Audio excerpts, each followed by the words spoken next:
Queridos amigos y hermanos, paz de Cristo. Es un privilegio para mí saludarlos en esta hermosa hora y deseo con todo mi corazón que gocen de cabal salud, de bienestar, de expectativa, de anhelos crecientes y fervientes para la gloria de Dios. Hoy quiero hablarles de un tema que he titulado Los enemigos de la oración, basado en Lucas 6:12. Dice así la palabra eterna que transforma vidas y que cambia mentes. En aquellos días él fue al monte a orar y pasó la noche orando a Dios. Quiero decirte, amigo, que el Señor Jesús hizo de la oración su estilo de vida, no solamente en los momentos cruciales cuando tenía que tomar decisiones, sino como un deleite. El que menos necesidad tenía de orar, oró más que cualquiera. Jesús y sus discípulos no podían vivir sin orar. Jesús subía 3 veces al día a la cumbre del Monte de los Olivos, 850 metros. En particular le gustaba estar en el jardín del Getsemaní, que significa prensa de aceite. Y así como las aceitunas tienen que ser trituradas para que ofrezcan ese aceite de la unción, el Espíritu del Señor Jesús era triturado por nosotros.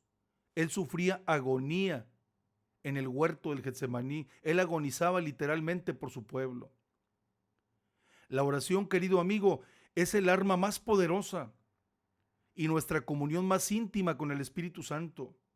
Cuando Jesús oraba, pasaban muchas cosas.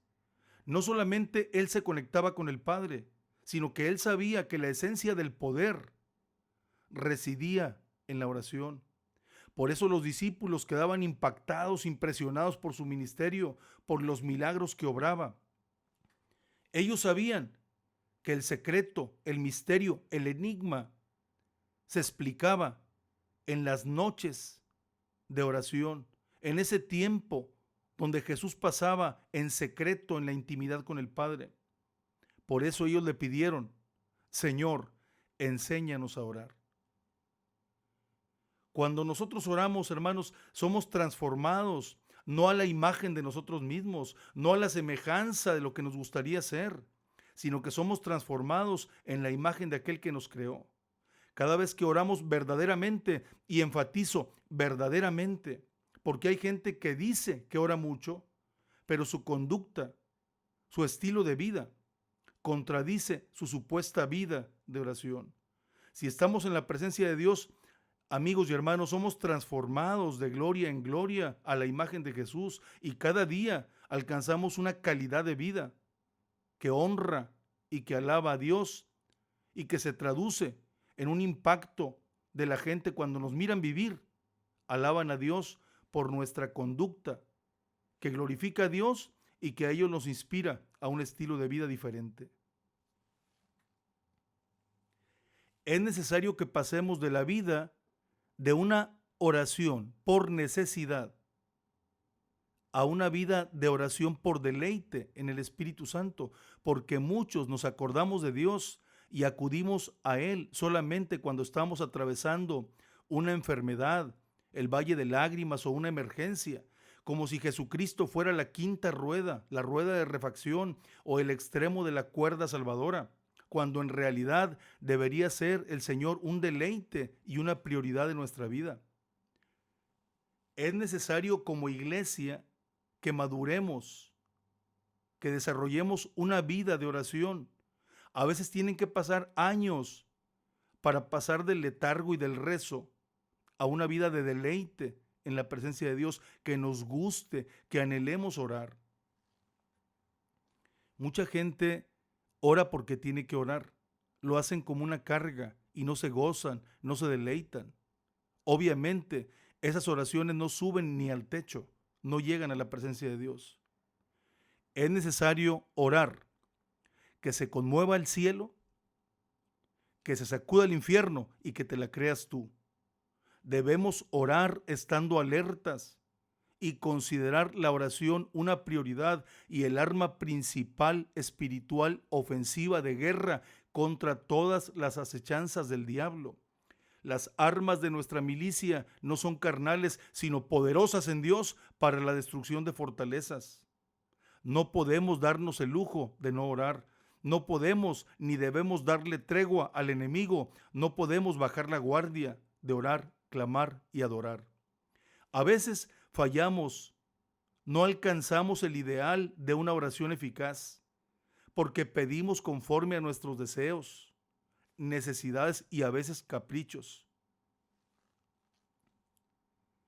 Nos falta humildad ante Dios, nos falta sinceridad, fe, justicia.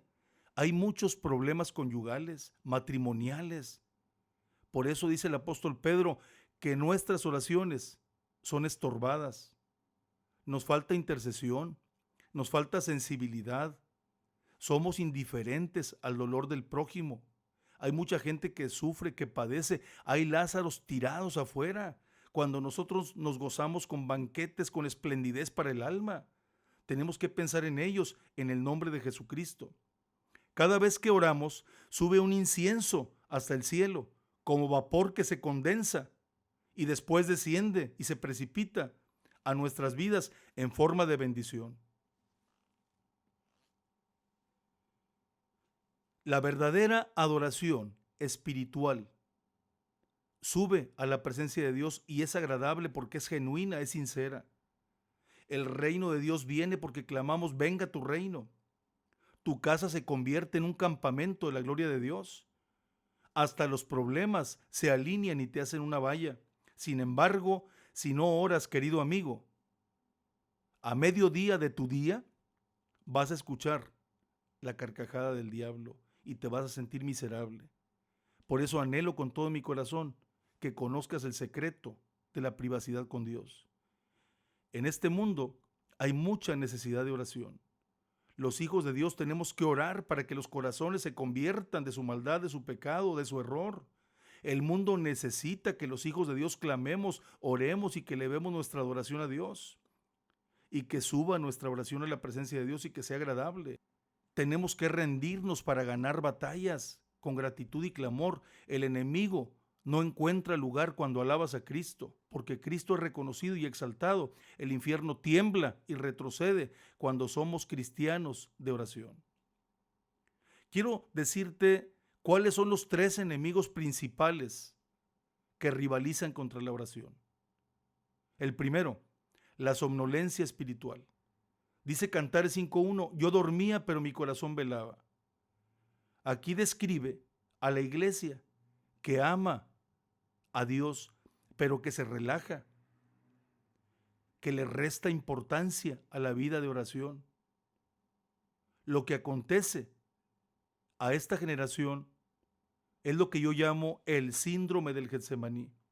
Porque Jesús en el huerto del Getsemaní le dijo a sus discípulos: quiero que velen, que oren conmigo 1 hora. Eso se los dijo 3 veces, las mismas que los encontró dormidos, porque la Biblia dice que estaban dormidos por causa de la tristeza, sus ojos estaban cargados de sueño. Y así hay mucha gente aletargada, dormida, descuidada de su vida devocional, de su vida espiritual. Están entristecidos, deprimidos, adormilados, sin ganas de orar. El segundo enemigo de la oración es el pecado no confesado. De nada te sirve orar si no sacas los acanes de tu mente y de tu vida. ¿Qué quiero decir con esto? Hay un capítulo en la vida de Josué, el gran guerrero y conquistador. Él experimentó una derrota, se sintió avergonzado, humillado. Él se sentía desanimado y oró a Dios y le dijo: Señor, ¿por qué permites esta derrota? Y Dios le contestó: ¿por qué te postras así? Levántate y deja de orar, arregla primero el pecado. Hay pecado en el pueblo. Dios lo llevó a hacer una selección para poder exhibir a esa persona que había robado del anatema. El Señor les había dicho cuando conquistaron Jericó que no tomaran nada de esa ciudad porque era maldita. Y un hombre llamado Acán sustrajo lingotes de oro, un manto babilónico. lo escondió en su casa, en su tienda. Su esposa y sus hijos sabían. Cuando Dios exhibe al hombre pecador y que fue eliminado Acán, entonces Josué y el pueblo de Dios volvieron a experimentar el sabor de la victoria y tuvieron 32 victorias y solamente un fracaso. Obviamente, la explicación fue el pecado. Por eso, si el pecado no es confesado, no hay victoria. Si quieres victoria, si quieres ir de poder en poder, necesitas confesar y apartarte de tu pecado para que puedas prosperar. Dice la palabra de Dios en el Salmo 65, verso 2, a ti vendrá y orará toda carne. Incluso, con esto te quiero decir, si hemos pecado, con tal que vengamos arrepentidos y que seamos sinceros, Dios oye nuestra oración. Dice la Biblia que Dios escuchó la oración de la mujer cananea. Dios oyó al centurión italiano. Dios oyó la oración del ladrón en la cruz, el publicano en el templo, la mujer pecadora. Porque todos ellos, en un momento límite de sus vidas, fueron sinceros, se arrepintieron y confesaron su pecado. Si tú eres sincero, Dios te escucha. Por eso dice, a ti vendrá y orará toda carne. El tercer enemigo es la prisa.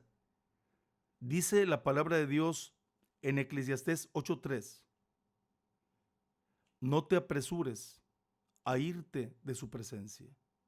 El Señor en el huerto se paseaba al aire de la tarde. Se necesita dedicación, concentración, deleite. Esto se consigue con una vida de devoción. Los patriarcas se metían debajo de la higuera y ahí pasaban largas horas meditando. Por eso uno de los secretos para prosperar es meditar en su palabra de día y de noche. El apóstol Pedro, dice la escritura, que se subió a la azotea de la casa para poder concentrarse al orar y experimentó un éxtasis espiritual.